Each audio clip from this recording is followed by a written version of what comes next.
Ya, salam. Saya Reda Sulistya Afiatullah. Di sini saya ingin mempresentasikan Motivating Employees untuk mata kuliah manajemen dan organisasi. Next, di sini yang pertama saya ingin menjelaskan mengenai early theories of motivation. Jadi ada 3 ya. Yang pertama tuh Maslow Hierarchy of Needs. Jadi Maslow tuh mengusulkan bahwa kebutuhan manusia itu diatur dalam hierarki, mulai dari kebutuhan fisiologis dasar hingga kebutuhan aktualisasi diri. Nah, itu ada 5. Jadi kebutuhan fisiologis itu contohnya makanan, air, dan tempat tinggal. Kemudian untuk ada lagi kebutuhan keamanan, jadi contohnya keamanan fisik dan juga emosional. Ada kebutuhan sosial, yaitu hubungan dan rasa memiliki. Kemudian ada kebutuhan penghargaan, jadi pengakuan dan penghargaan. Kemudian yang terakhir adalah kebutuhan aktualisasi diri, yaitu realisasi potensi diri. Sebagai contoh di sini saya ambil di Google. Di Google sendiri itu memenuhi kebutuhan fisiologis dan keamanan dengan menyediakan fasilitas seperti makanan gratis, layanan kesehatan, dan lingkungan kerja yang aman. Juga untuk kebutuhan sosial itu Google mengadakan berbagai acara dan kegiatan tim. Kemudian untuk penghargaan diberikan melalui pengakuan kinerja dan kesempatan pengembangan karir. Google juga mendorong aktualisasi diri dengan memberikan kebebasan kepada karyawan untuk bekerja pada proyek-proyek yang mereka minati. Yang kedua, yaitu ada McGregor teori X and Y. Jadi Douglas McGregor itu mengusulkan 2 teori tentang pandangan manajer terhadap karyawan. Yang pertama itu teori X, jadi menganggap karyawan malas, tidak suka bekerja dan perlu diawasi ketat. Yang kedua itu ada teori Y, jadi menganggap karyawan itu suka bekerja, kreatif, dan dapat mengatur diri sendiri. Jadi contohnya tuh di Google tuh lebih condong ke teori Y, jadi di mana mereka percaya bahwa karyawan termotivasi oleh tanggung jawab dan kesempatan untuk berinovasi. Google sendiri tuh memberikan kebebasan dan otonomi kepada karyawan untuk mengeksplorasi ide-ide baru dan mengambil inisiatif dalam pekerjaan mereka. Yang ketiga tuh ada Herzberg two factor teori. Jadi di Herzberg sendiri tuh mengidentifikasikan 2 faktor yang mempengaruhi kepuasan kita dalam bekerja, yaitu ada faktor higienis, maksudnya tuh kondisi kerja, gaji, kebijakan perusahaan. Faktor ini tuh mencegah ketidakpuasan tetapi tidak meningkatkan kepuasan. Kemudian ada faktor motivator, jadi pencapaian, pengakuan, tanggung jawab. Faktor ini tuh meningkatkan kepuasan dan juga motivasi kerja. Kalau contoh sendiri di Google tuh kayak memastikan faktor higienis tuh terpenuhi dengan menyediakan lingkungan kerja yang nyaman, gaji yang kompetitif, dan kebijakan yang mendukung kesejahteraan karyawan. Untuk faktor motivator, Google itu memberikan pengakuan atas pencapaian, tanggung jawab yang menantang, dan peluang pengembangan karir yang luas.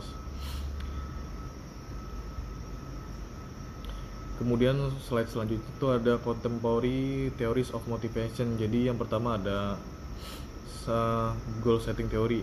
Jadi maksudnya tuh goal setting theory itu dikembangkan oleh Edwin Locke dan Gary Latham. Teori ini menyatakan bahwa tujuan yang spesifik, menantang, dan dapat dicapai dapat meningkatkan motivasi dan kinerja.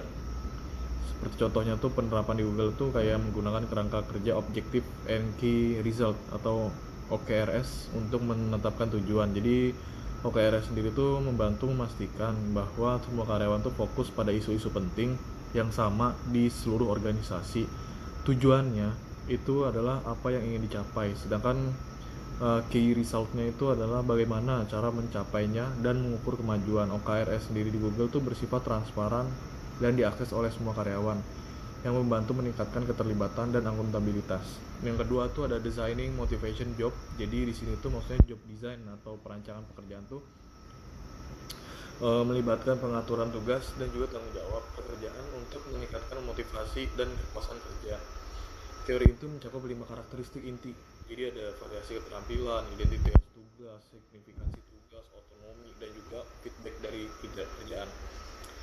Kalau di Google tuh ya seperti menciptakan lingkungan kerja yang mendukung tim dengan memberikan otonomi dan kesempatan untuk berinovasi. Kemudian tuh kayak mereka juga menekankan pentingnya psychological safety atau keamanan psikologis, di mana karyawan merasa aman untuk mengambil resiko tanpa merasa tidak peduli dengan konsekuensinya. Kemudian yang ketiga tuh ada equity theory. Jadi equity theory itu dikembangkan oleh John Stacy Adam dan menekankan pentingnya persepsi keadilan di tempat kerja. Jadi Jadi karyawan tuh membandingkan input seperti usaha dan keterampilan dengan output seperti gaji dan pengakuan. Mereka tuh terhadap rekan kerja mereka, keseimbangan tuh dapat menyebabkan ketidakpuasan dan penurunan motivasi. Contohnya tuh kayak Google berusaha menciptakan lingkungan kerja yang adil dengan memastikan bahwa karyawan mereka tuh dihargai dan diperlakukan dengan adil. Mereka menggunakan data dan analitik untuk memantau dan menyesuaikan kompensasi. Kemudian berikutnya ada current issues in motivasi. Jadi yang pertama tuh ada flexible work atau job schedule. Jadi flexible work schedule itu mencakup berbagai pengaturan kerja seperti compressed work week, ada flexible work hour, dan juga ada job sharing dan telecommuting. Di Google sendiri itu menerapkan berbagai bentuk fleksibilitas kerja. Jadi untuk mendukung keseimbangan kerja hidup karyawan, mereka menawarkan opsi kerja jarak jauh (WFA), jam kerja fleksibel, dan compressed work week, di mana karyawan dapat bekerja lebih lama. Kemudian juga yang kedua ada motivator for profesional. Jadi itu mencakup faktor-faktor seperti pengakuan, tanggung jawab, dan juga peluang pengembangan karir.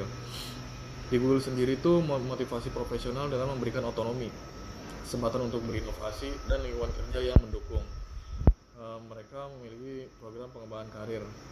Dan juga Google memastikan pentingnya keamanan psikologis, di mana karyawan merasa aman untuk mengambil risiko tanpa takut gagal.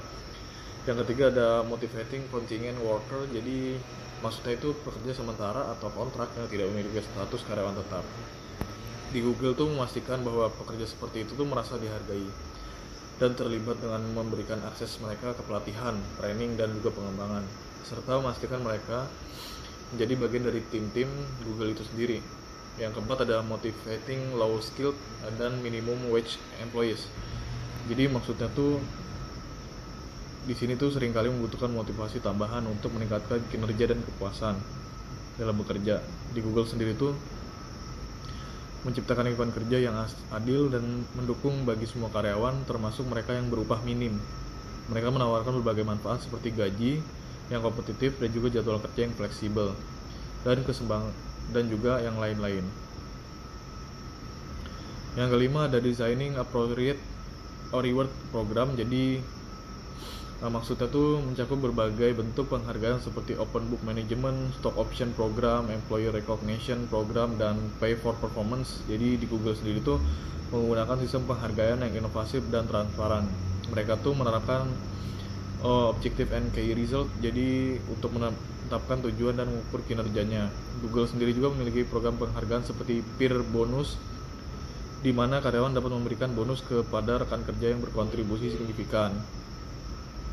Google juga menawarkan opsi saham dan bonus kinerja berdasarkan pencapaian individu dan tim. Berikut kesimpulannya. Ya, terima kasih. Sekian dari saya. Salam.